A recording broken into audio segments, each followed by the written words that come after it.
Hodgi road परिसरावर असणाऱ्या रस्त्यांवरती अनेक ठिकाणी घाणीचं साम्राज्य पसरलं असून दुर्गंधीचा मोठ्या प्रमाणामध्ये या ठिकाणी मोठा फैलाव झाल्याचं पाहायला मिळतंय।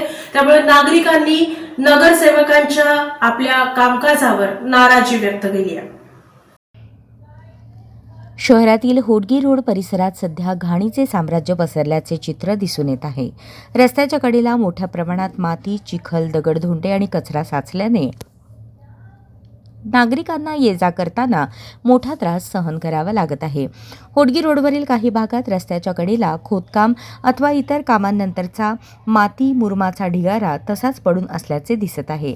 त्यामध्ये प्लास्टिकच्या पिशव्या, कागद, इतर कचरा तसेच साचलेली घाण मिसळल्याने परिसराचे विद्रुपीकरण झाले आहे। पावसाचे पाणी या मातीत मिसळल्यास चिखल तयार होऊन रस्त्यावर येणाऱ्या जाणाऱ्या नागरिकांसाठी परिस्थिती आणखी बिकट होण्याची शक्यता आहे। रस्त्यालगत साचलेल्या कचऱ्यामुळे परिसरात दुर्गंधी पसरत आहे। नागरिक, दुकानदार तसेच या मार्गावरून नियमित प्रवास करणाऱ्या वाहन चालकांना त्याचा त्रास सहन करावा लागत आहे। रस्त्याच्या कडेला मोठ्या प्रमाणात माती, बांधकामातील अवशेष साचल्याने वाहतुकीच्या जागेवरही परिणाम होत आहे। महापालिकेने तातडीने याकडे लक्ष द्यावे।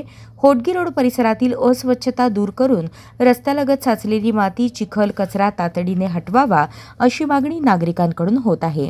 स्वच्छ शहर, सुंदर शहर असा संदेश दिला जात असताना शहरातील प्रमुख मार्गावरच अशा प्रकारे घाणीचे ढिगारे दिसत असल्याने प्रशासनाच्या स्वच्छता व्यवस्थेवर प्रश्नचिन्ह निर्माण झाले आहे। संबंधित विभागाने केवळ तात्पुरती साफसफाई न करता या समस्येवर कायमस्वरूपी उपाय करावा अशी नागरिकांची मागणी आहे।